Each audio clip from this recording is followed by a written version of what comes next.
Now, breaking news from WRAL. Coverage you can count on. Now on Fox 50, a car crashed into a pole. A crew on the scene of that crash right now working to restore power to nearby homes. And this is the second crash in a pole in the last 12 hours.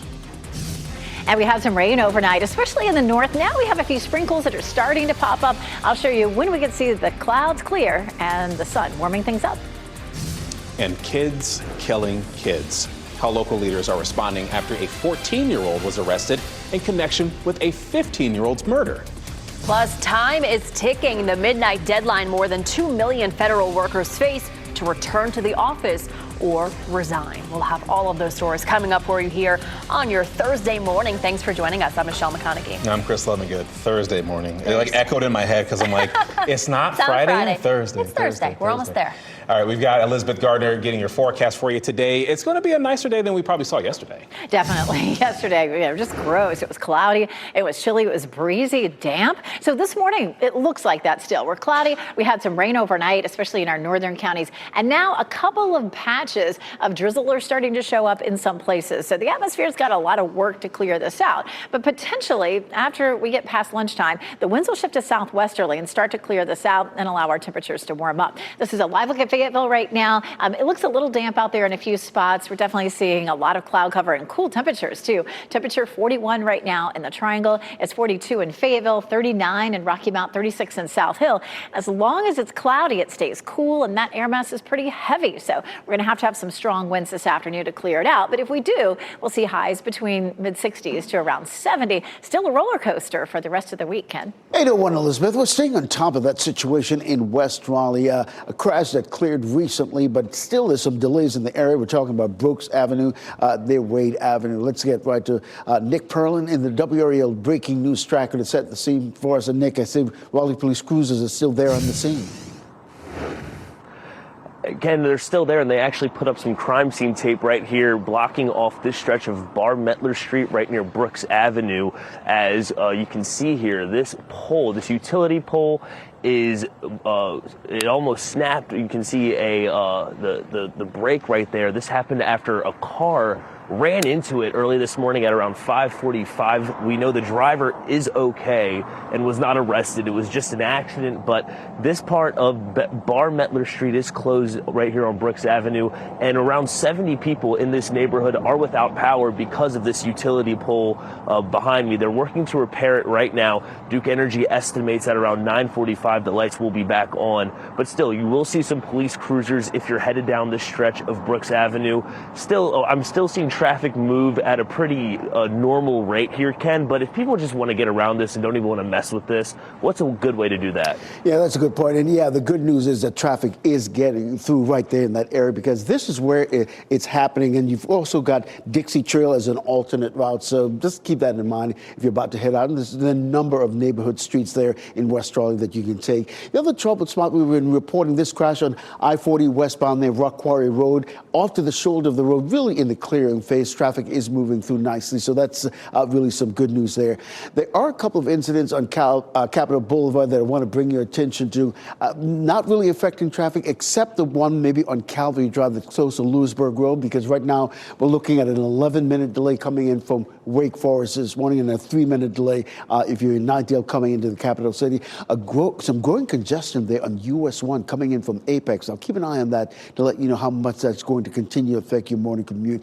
For the most part in the Bull City, all the major routes are delay-free this morning, but you can see the congestion building going in and out of Durham on I-885. If you're heading into Durham this morning, you're looking at a 15-minute delay, because you can see the huge congestion right there. If you're leaving, you're looking at a 9-minute delay. You're getting ready to head out the door. Get in the habit of tuning us in on the radio, 101.5 HD3.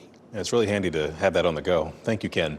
Today is the final day for millions of federal workers to decide whether to take a buyout from the Trump administration, and they have until midnight. Let's bring in WRAL's Kelsey Coffey. She joins us live from a federal building in downtown Raleigh. Kelsey, we already know that quite a few people have already taken this deal. Yes, Chris, and millions more will have to decide to sign that dotted line by midnight. More than 50,000 federal employees live in North Carolina, according to federal data, and dozens of them work here in this building in downtown Raleigh. This deadline comes after President Trump ordered federal employees to stop remote work and return to the office. His message: return to work in person, resign, or be fired. If workers agree to resign by midnight, they will get paid through September.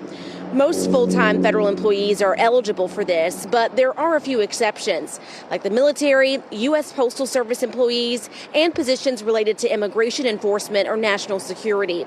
40,000 workers have already taken this buyout.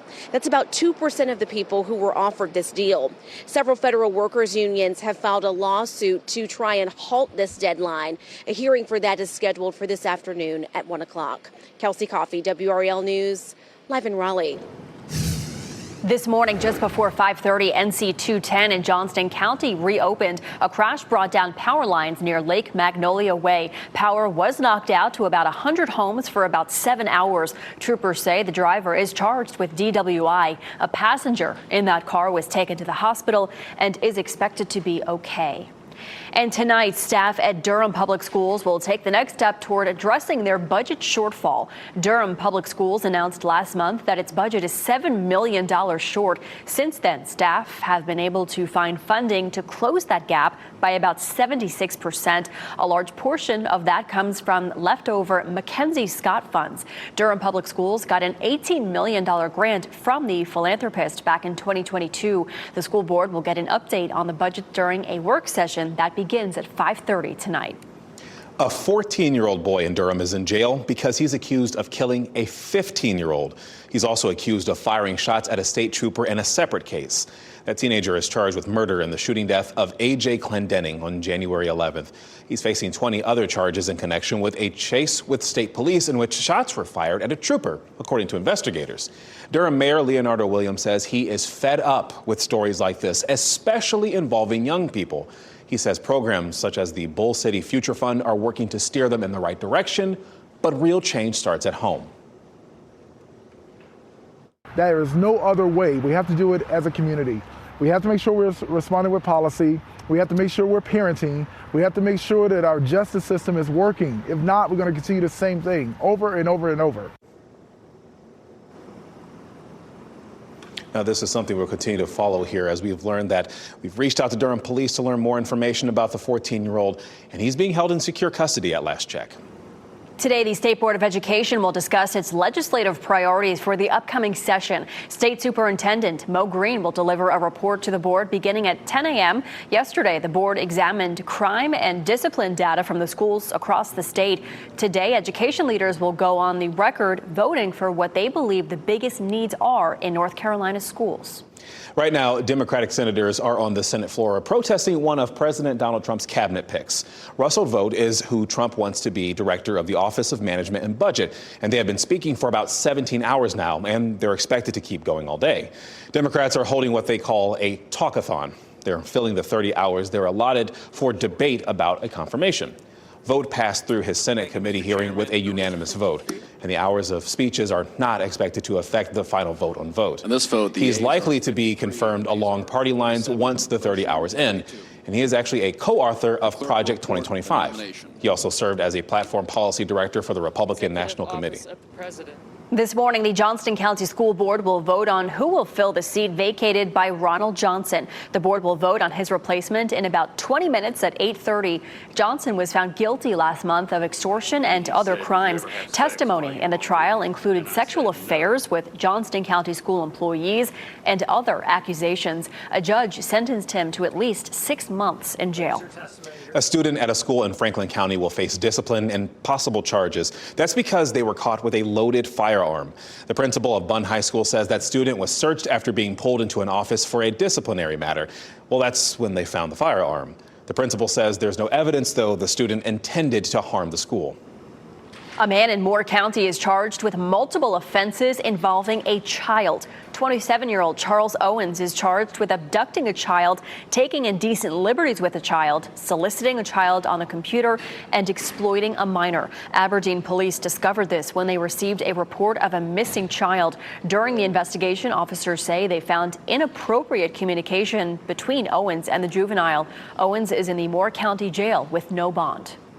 And just before 1 o'clock this morning, a late night for the NC State Wolfpack and their fans ended with another loss. The Cal Golden Bears hosted NC State for the ACC matchup in Berkeley. The Wolfpack were unable to keep up and lost that game 74-62. This is their 7th loss in a row. They have not won a game outside of Raleigh all season. Your time is 8:10 this morning. A new scientific breakthrough. Scientists have created a kangaroo embryo through IVF. Learn how this could save other animals that are endangered. And a close call on the tarmac. The new footage of a taxiing plane hitting a parked aircraft. And it's a cloudy start for the viewing area. You can see gray skies here at North Hills. It's an unsettled pattern. I'll show you how many days in a row we could have some scattered light rain.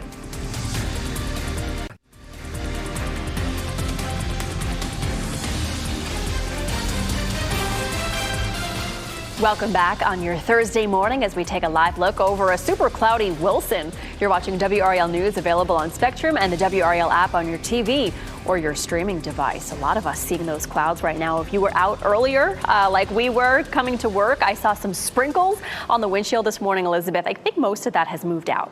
The bulk of it definitely has. We've seen the rain move on up into Virginia, so we're not looking at a whole lot on the radar right now. A live look at Fayetteville, Raleigh, Apex, and Chapel Hill, definitely looking at gray skies. And if we see the wind strong enough out of the south later today, we'll start to see the clouds clearing. Chapel Hill's courtesy of Top of the Hill Restaurant. Here's a look at the big picture. We've seen our warm front move northward, so waiting on the wind to really pick up. There's still the potential for just a sprinkle or two around the area this morning. And then tonight we have this thunderstorm line along with this cold front. We have severe storms along this line right now, but it doesn't look like it'll be severe as it comes through here. But we'll walk you through that potential for rain. Notice how we've just seen a couple of little showers start to redevelop across the area. That could be with us on and off up until around lunchtime. The earlier showers were all near the Virginia line. This is a look at what's likely to happen as we get through the morning. Notice a few isolated showers there around 10 o'clock. We get into 10 o'clock, we're warming into the mid 40s to low 50s, but that's still pretty chilly. You know, we held it in the 50s yesterday. So in order for us to warm up, we have to start seeing some clearing,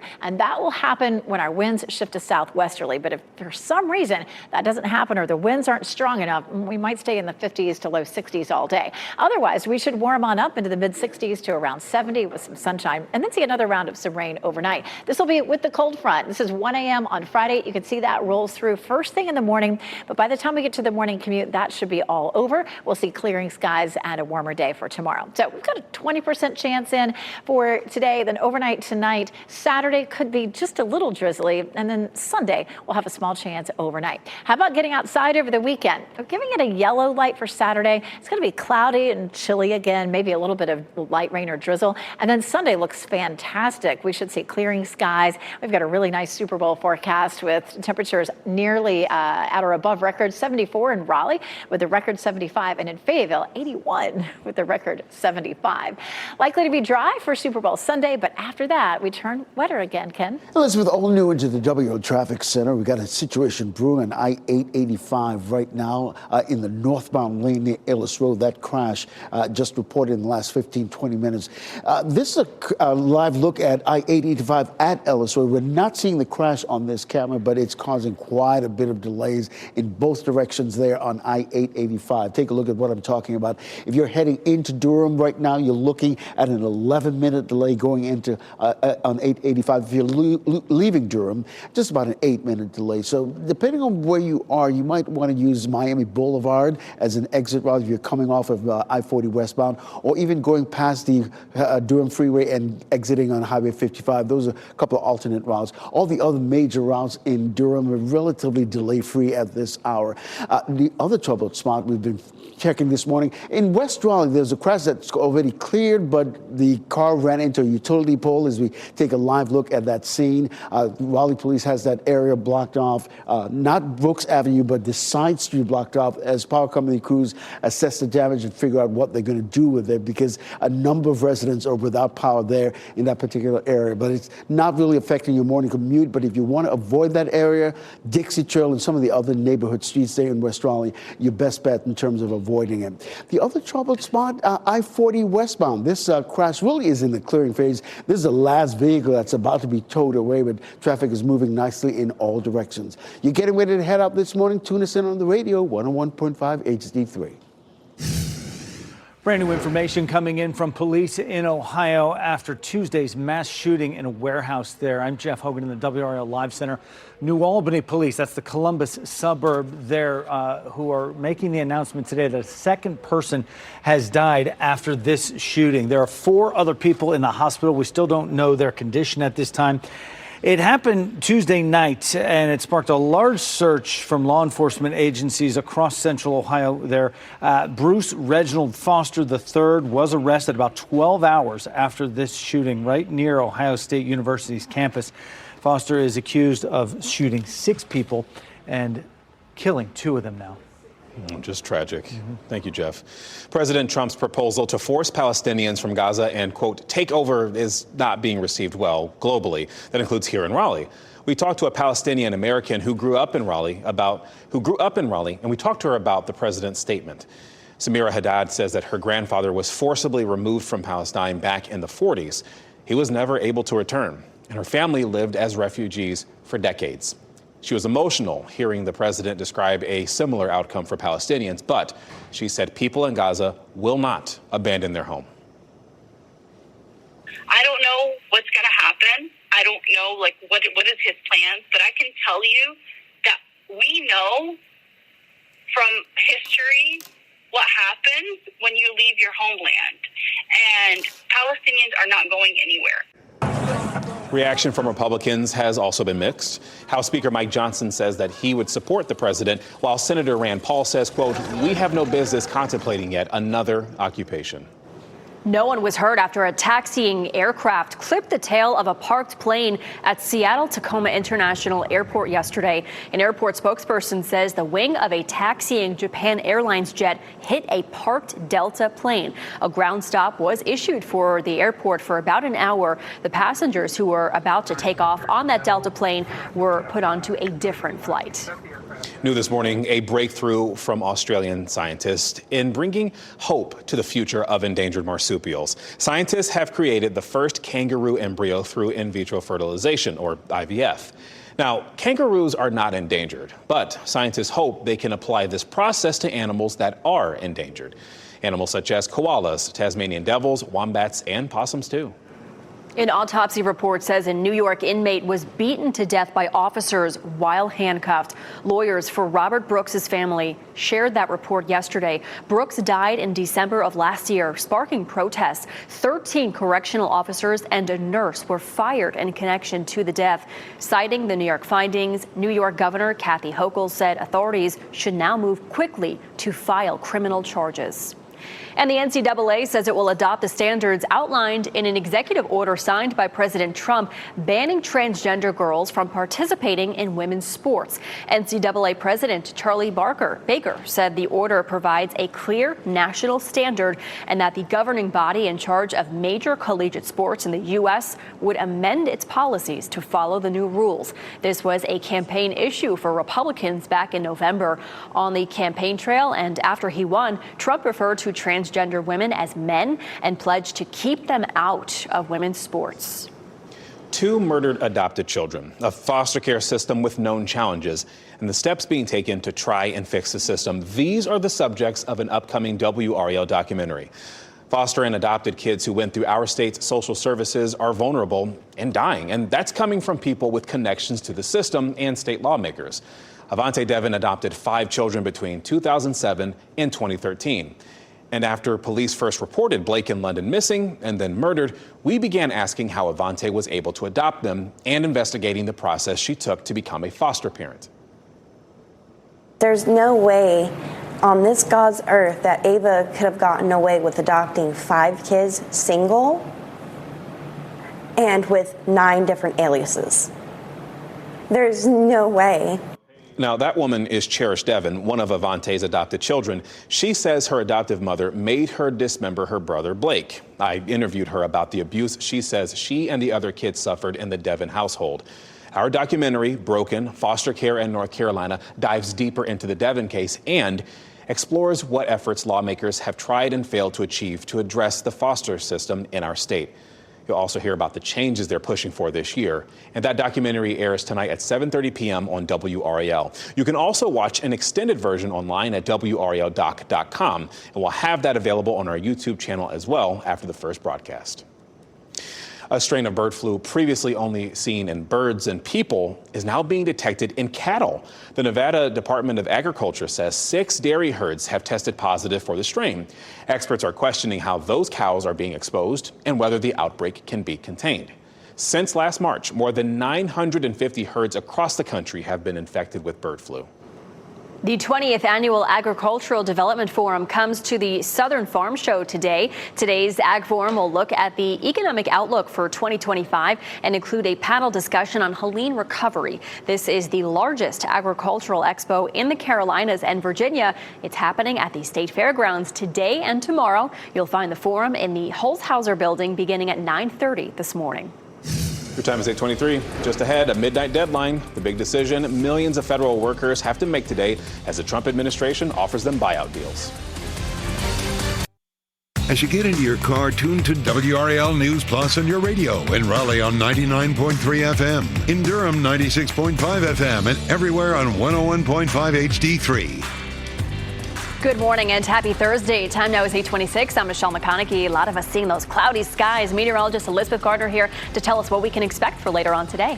It's great and cool right now. And all of a sudden we have a couple of patches of some rain that have popped up. We could see that anywhere this morning. But as we get closer to lunchtime, we should start to see our wind shifting to southwesterly. We should see the sun beginning to break out. But again, between now and lunchtime, we've got a 20% chance of a few isolated showers. And we're certainly seeing that in a few places. It's chilly too. 41 in Durham as well as Raleigh. It's 42 in Fayetteville, so we got a lot of work to do here with the atmosphere. But if we can clear things out, we should see temperatures in the mid-60s to near 70 this afternoon. Happening now in the WRAL Traffic Center, we got a crash on I-85 in the northbound lane. You can't see it on this crash. It's near Ellis Road, but it's causing quite a bit of delay. As you can see right now, if you're heading into Durham, you're looking at a 5-minute delay. And similarly, if you're heading out of Durham, a 5-minute delay. That was up to double digits a little while ago. As for the other major routes in the Bull City, very little to no delays to report. I'll have an update at the bottom of the hour over on Fox 50. Thanks, Ken. NC 210 in Johnston County is open after a crash knocked out power for about 6 hours near Lake Magnolia Way. Troopers say the driver is charged with DWI. A passenger in the car was taken to the hospital and is expected to be okay. Duke Energy's outage map shows the crash knocked out power to about 100 homes. And this morning, the State Board of Education will discuss their legislative priorities for the upcoming session. State Superintendent Mo Green will deliver a report to the board. Yesterday, the board examined crime and discipline data from schools across the state. Next on Fox 50, the decision federal workers face today to return to work in person or resign. And up next on Today, a one-on-one with Oscar winner Ke-Huy Quan on Love Hurts. Now, breaking news from WRAL. Coverage you can count on. A power pole crash. Teams on the scene working to restore power to nearby homes. And it's the second crash into a power pole in the last 12 hours. Dual Doppler 5000 radar showing some new little showers popping up. I'll show you who could see those and how long they'll last. And a midnight deadline. More than 2 million federal workers have to make a decision today to return to work in person or resign. We'll explain the offer from President Trump. Plus, school cell phone ban, the new proposal that would enforce that rule statewide at your child's school and require consequences. We'll dive deeper into that story and others here on WRAL News and Fox 50. Thanks so much for joining us here on this Thursday. I'm Chris Lovingood. And I'm Michelle McConaughey. We made it to Thursday. We're made it. Almost to Friday. We obviously have to talk about your weather forecast. I know a couple of us saw those sprinkles on the windshield coming into work this morning. And Elizabeth, some people still seeing it out there. Yeah, seeing a little bit of that redeveloping over here in Wilson County, moving into Edgecombe County. That's going to be out probably within another 15-20 minutes. And a little shower here in Fayetteville working its way through. So just isolated showers out there for us this morning. That should last until right around lunchtime. We've got that 20% chance in. Now we should see winds developing out of the south and helping to clear things out later this afternoon. But another front arrives overnight tonight. In Fayetteville here, a few sprinkles have been falling, so it's a little damp, cloudy. Temperatures in the low 40s around Fayetteville. Looking at 41 in Durham and Raleigh, 39 in Rocky Mount and Goldsboro, still mid 30s in Roxborough and up near South Hill. So we're going to need some pretty strong wind out of the south to bust up these clouds. But if that happens, we should climb into the mid 60s to around 70 degrees. But the roller coaster does continue into the weekend, Ken. Hey, 31, Elizabeth, we have new developments in that scene that we've been following there in West Raleigh. This crash cleared about an hour and a half ago right there on Brooks Avenue near Wade Avenue. But let's get right to Nick Perlin in the WRAL Breaking News Tracker. And I see utility crews have finally showed up on the scene. What's changed? Well, Ken, while those utility crews work, they have just now closed this area of Brooks Avenue. I'll step out of the way. This is Brooks Avenue near Bart Mettler, and they just laid out those orange cones there. And it's all because of that utility pole you see straight ahead. You can see the break there in the middle of it and that top part of the utility pole leaning over those power lines. That's because at around 5:45 this morning, somebody actually drove and crashed into that pole. And you can see here cars now being diverted off of Brooks Avenue onto Bart Mettler Street. Now the driver of that car who crashed into that pole is okay, and nobody was arrested. But because of that, we are seeing around 70 people in this neighborhood behind me without power. So Duke Energy is here trying to fix that pole and restore the lights to the people who live here. We're going to stay on top of this, and as the lights continue to get back on, we will update you. But Ken, in the meantime, with this stretch of Brooks Avenue closed, might start to cause some slowdowns for the morning commute. What's a good way to get around this? Yeah, and the thing is, up until now, that street has been open. But I got to tell you that if you're in West Raleigh right now, you know that Dixie Trail is your best alternate route in terms of avoiding what's happening there on Brooks Avenue.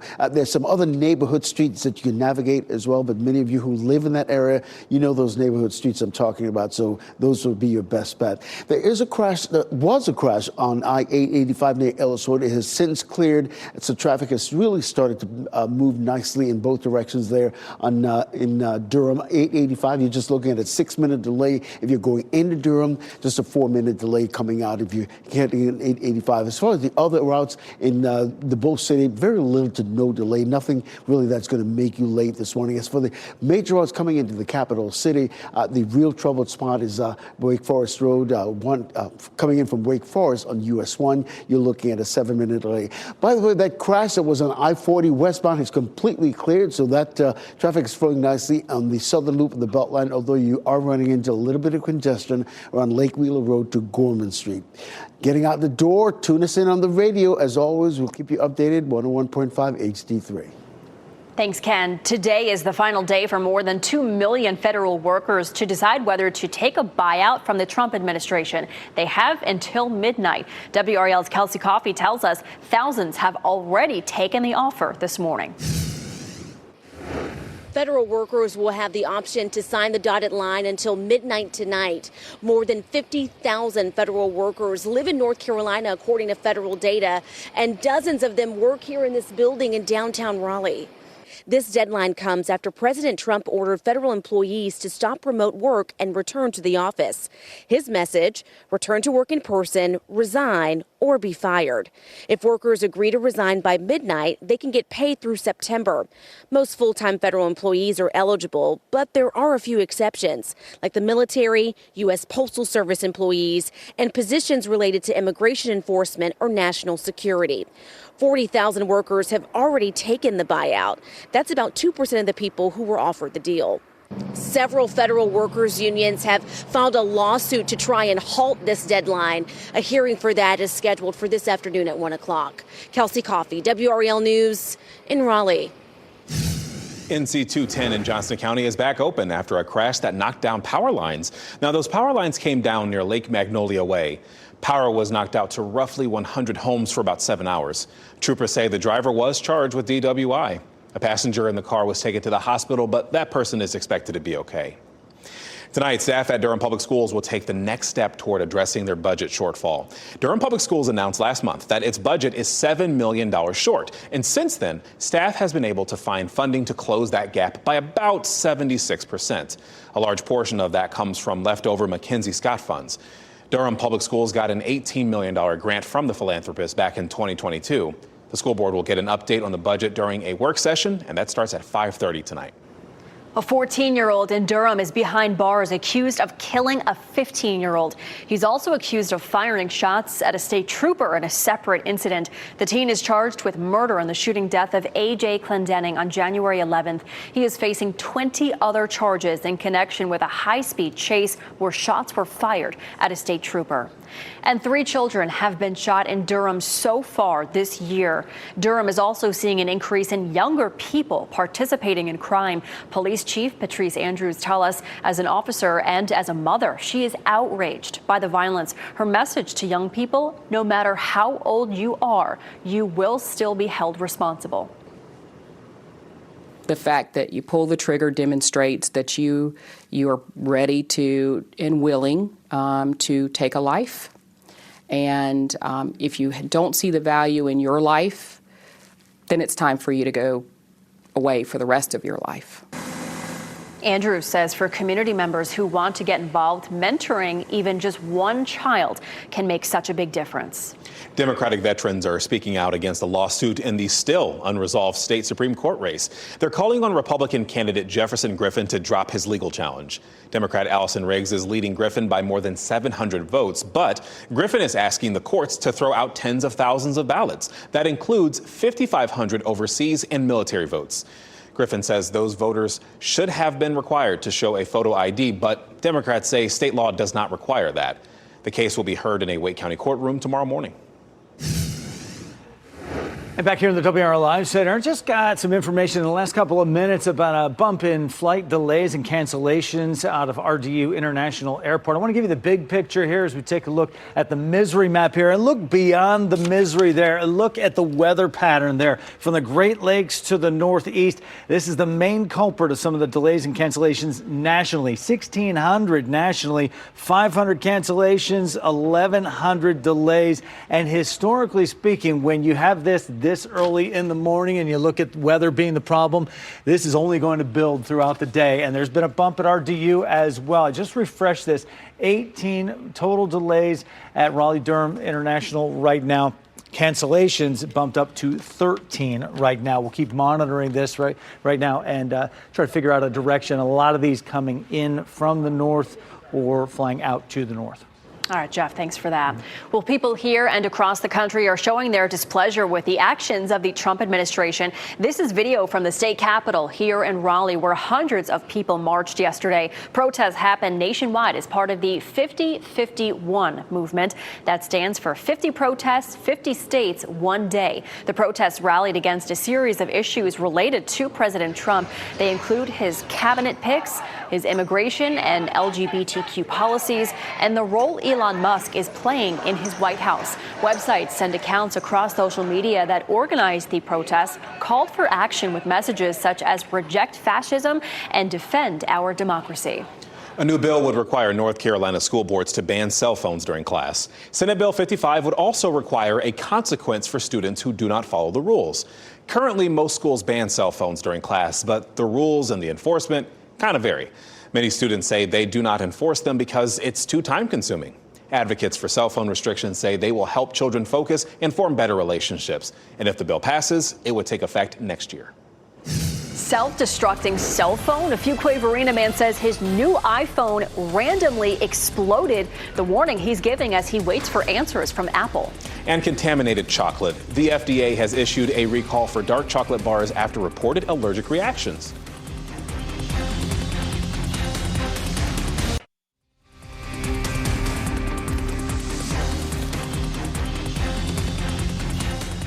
Getting a live look this morning in Sanford. There are some overcast skies we have there. I think I see just a tiny in the top left corner, a little bit of water on the lens there.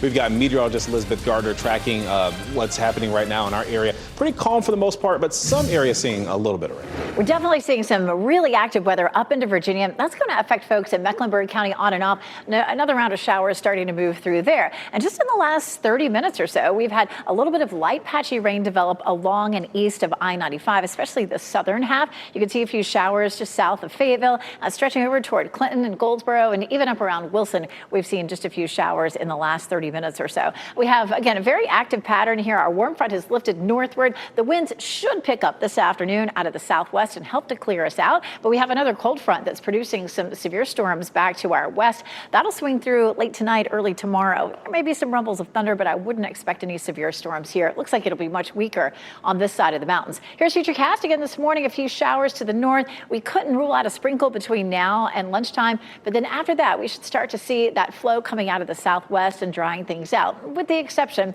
of the potential for, a few clouds popping up here and there and a sprinkle. Just can't completely rule it out. It is gray in Fayetteville right now, and we do have gray skies everywhere. Gray skies, cool temperatures, a very heavy air mass in place. 43 is our temperature in the Triangle. It's 43 in Fayetteville. Still 30s for Roxborough, South Hill, Rocky Mount, and Goldsboro. So we're going to be really slow to warm up. Right now we have our wind coming out of the northeast, and that is bringing the cool air in. That's what we saw yesterday that kept things so chilly.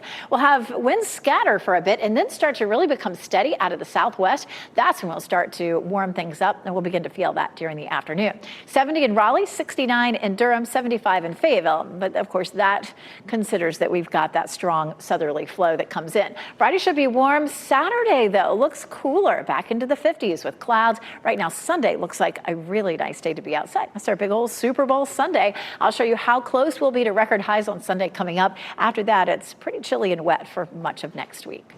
All right, thanks, Elizabeth. A Fuquay-Varina man is trying to get answers from Apple after he says his iPhone 15 exploded in his pocket. Jonathan Allen says he'd only had the phone for about 60 days when it exploded while he was on a walk with his family last month. We showed the damaged phone to one of our WRAL engineers, as well as to Grant Gibson with My Computer Career. And he says this is the first time he's seen a phone explode in this particular way. That could be a manufacturing default that caused that as well, because that doesn't look like it's the battery, but it definitely looks like there was some heat generated and some swelling that occurred. Thankfully, Allen was not hurt. Apple has not responded to our request for comment about this or any other reported phone explosions.